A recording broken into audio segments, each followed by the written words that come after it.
you an expert, entrepreneur, or small business owner passionate about helping people through life's transitions? The Fresh Starts Expert membership is perfect for you. For just $55 per month, this dynamic membership is designed to boost your business and amplify your brand. Fresh Starts is here to provide you with business development, marketing, coaching, networking, publicity, community engagement, and more. With an SEO-optimized profile, exclusive press opportunities, and weekly co-working and business coaching sessions, you'll connect, grow, and gain visibility like never before. Are you ready to elevate your brand? We can't wait to work with you. Visit freshstartsregistry.com and become a Fresh Starts expert today.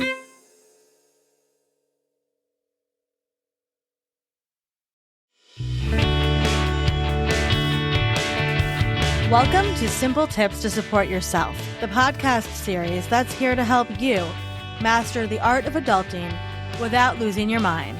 Each episode will dive into simple, practical tips from the Fresh Starts experts on how to tackle life's daily obstacles with a little less chaos and a little more confidence.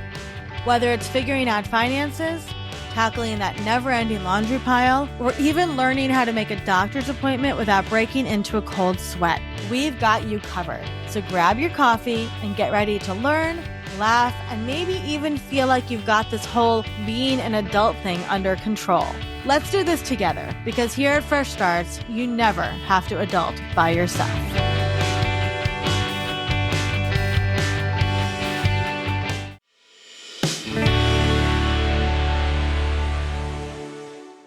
Hi, I'm Whitney Cardosi, owner and founder of Wellness with Whit, and I take the overwhelm out of filling the fridge and corralling the kitchen chaos for millennial moms. Well, we definitely need your help today, Whitney. We have so many people who come to us and they're just, whether it's like they're tired from working or they're burnt out or they're a parent that's overwhelmed, they need help figuring out basically like what to eat. How do you make, like the biggest struggle is like, oh my gosh, I'm a human. I need to keep eating every single day. So what would you say to somebody that comes to you and they're like, I'm so overwhelmed by making food for myself? How do we fix this problem? That's a great question. And yeah, it reminds me of those memes or reels where people were like, you know, nobody told me that adulting meant that I had to make dinners for myself for the rest of my life. Yeah.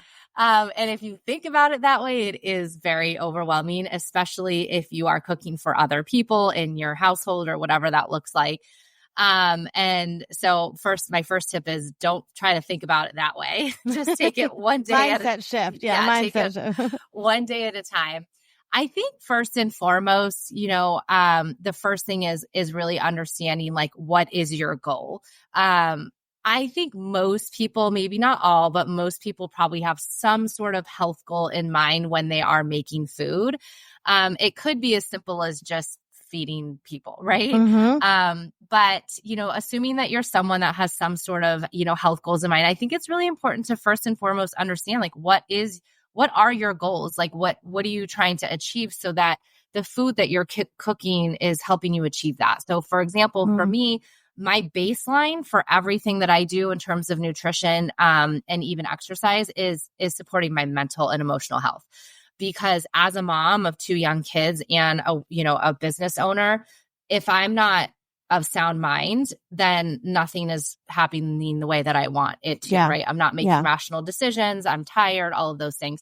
So what I'm cooking and putting on my plate is going to be a direct reflection of that, right? So if I'm working on supporting my mental and emotional health, I'm looking at like eating foods that are going to support that, things that are high in protein, like removing as many processed foods as I can.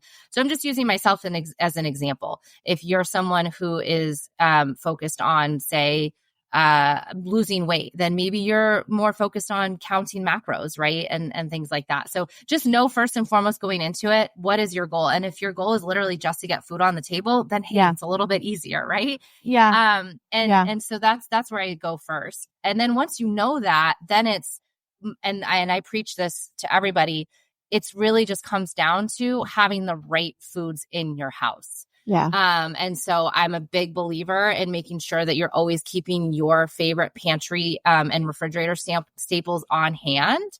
And again, that's going to look different for everybody. But last night, and my family is a perfect example. My oldest plays softball. We weren't home till 8:00. My kids are 9 and 5. They're usually in bed by 8. Yeah. I'm starving because I usually eat dinner at like 6. Mm-hmm. So, what did we do? I literally put in the air fryer some clean chicken sausage that I like, some sweet potato fries, and had a bagged salad and threw it together. Mm-hmm. Is it the most beautiful and ideal dinner, especially for someone who loves to cook? Absolutely not. Yeah. But it served its purpose. And because I had those items on hand, I didn't have to sacrifice a healthy meal or a long meal, right? So again, if you're not so worried about a healthy meal, but you just need a fast meal, having foods on hand that are going to give that result to you is so important.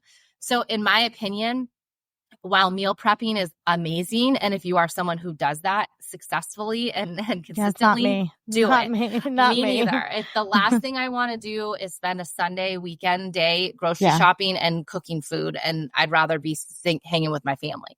But some people love that, and they might have a schedule that they have to do that, right? They might be a nurse that works overnight shifts, and they have no other choice. So know your schedule.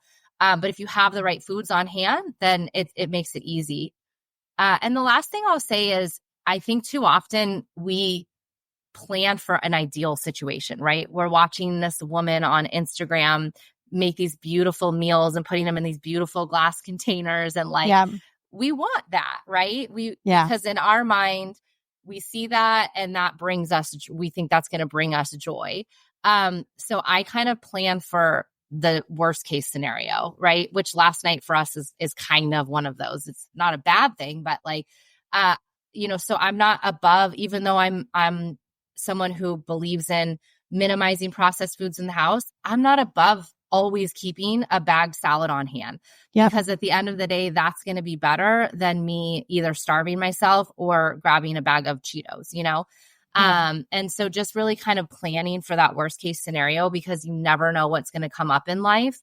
And you need to be prepared for those. And then when you do have an ideal scenario where you have time and you have energy and you're in the mood to cook, then you can do that. Right.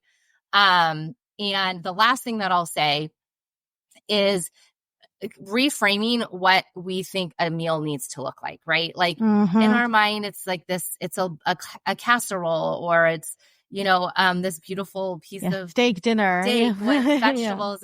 And you know what? Like, guess what? I'm sure most kids, if you ask them, my kid's favorite dinner is when we do snack dinner. And it's all the same elements. It's healthy elements. It's just served in a different way. And there's nothing wrong with us as adults eating a snack for snack dinner. If it's balanced and it has the right elements. So I think remembering that, cooking for yourself doesn't necessarily always mean cooking a gourmet meal. It can mean just putting some elements on a plate and nourishing our body and just looking at it as a functional relationship. And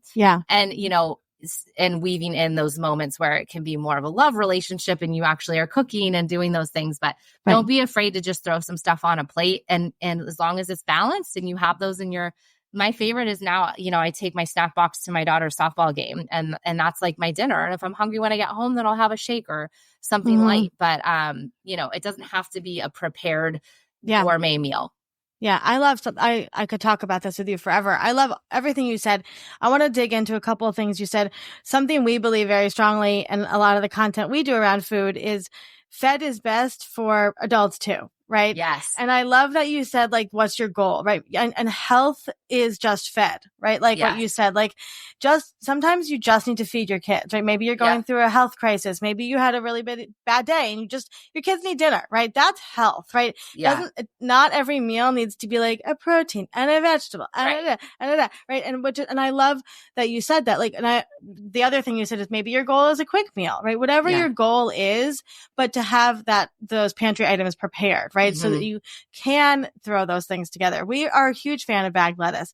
Bagged lettuce gets you very far, right? Like, and I think giving people permission to eat that way really like shifts that mindset, right? You can say like, okay, yes, like you said, we do a lot of frozen sweet potato fries.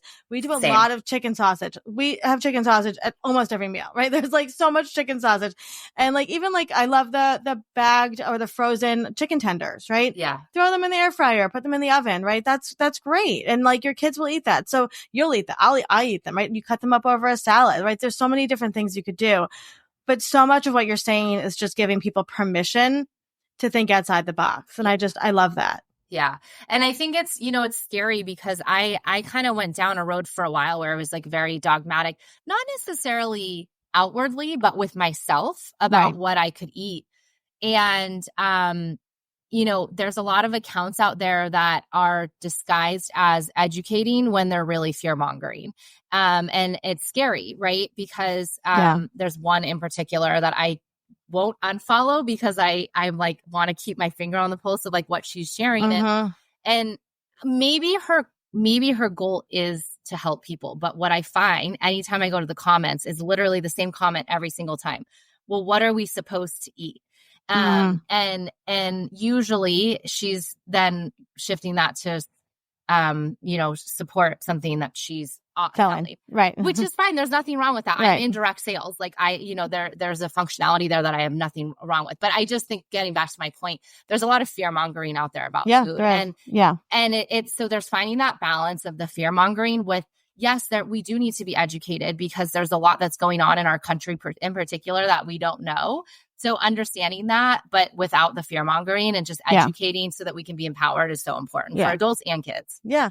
And this like, I don't know if you remember, but Sandra Lee had the semi-homemade cooking, right? And I think of her all the time, right? Because you can order a pizza and then make a salad, right? Yeah. You can mix, right? It doesn't have to be perfect. And like you said, it's a balance, right? So some nights you're going to enjoy cooking and you're going to have time to make a beautiful, healthy meal for your kids. And some nights they're going to have chicken fingers, right? Yep. Whatever it is. So can you tell us a little bit about your cookbook so people can get support there? Yes, absolutely.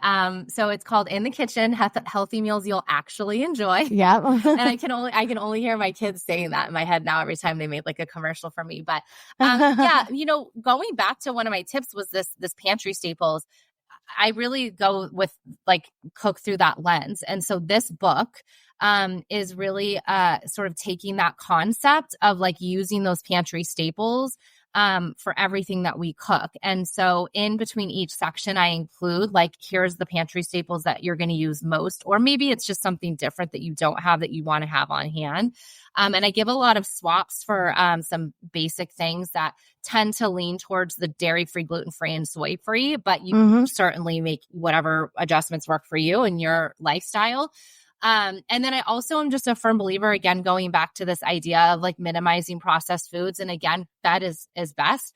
So I'm certainly not someone to say that none of these don't ever have processed foods. And there's a difference between processed and ultra processed, but I won't get into that. But my reason for mentioning that is because in the book, you'll find at the beginning a whole section on sauces and salad dressings, because this is such a great way to not only save money because it's cheaper and we need that right now, but also a way to start exploring how easy and delicious it is to make those types of things, and as opposed to buying a store-bought. Now, I absolutely have ketchup, ranch dressing, all of that in my fridge, you know, for when we want it, but I can also make it myself. And so, it runs the gamut. And I kind of would say it's like your healthy eating Bible cookbook, in the sense that it ranges from those sort of salads, sauces, dressings. I have breakfast section, dinners, weeknight sweet tooth, because that's different than maybe like a dessert we would enjoy on the weekend. And then I have some side dishes and things for the holidays. So it's something that you can come back to over and over again, not just for dinners. So far the feedback's been great. I just got 2 texts today on recipes people tried and they loved it. And again, I love that it has everything, not just dinners, because really, and I'll wrap it up, but there's so many women now that work from home that they need that support, and not just dinner. It's what am I eating in the morning and during lunchtime when I am like, so I love having recipes in there that can support them there as well. So it's been a really fun experience. Yeah, it's a beautiful cookbook. I have a copy. You. I love it. And we will share a link when we share this as well.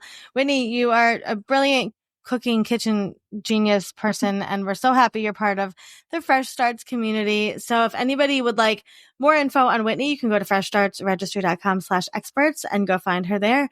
Thank you so much, Whitney. Thank you so much. Great chatting.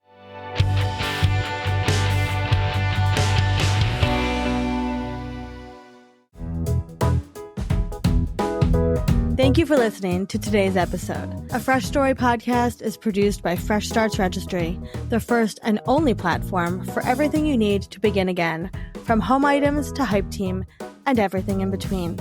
You can learn more and read today's show notes at afreshstory.com.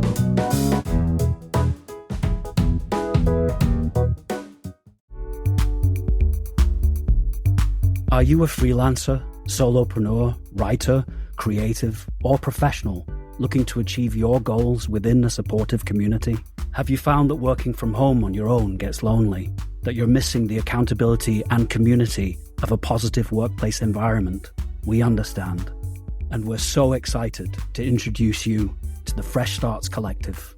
For just $35 per month, gain access to 6 daily offerings a week, including virtual co-working, open office hours for business coaching, accountability sessions, and networking opportunities. Enjoy expert workshops, monthly events, and an extensive content library. Connect with marketing, design, and writing professionals to brainstorm and grow together. Surround yourself with accountability, community, and growth.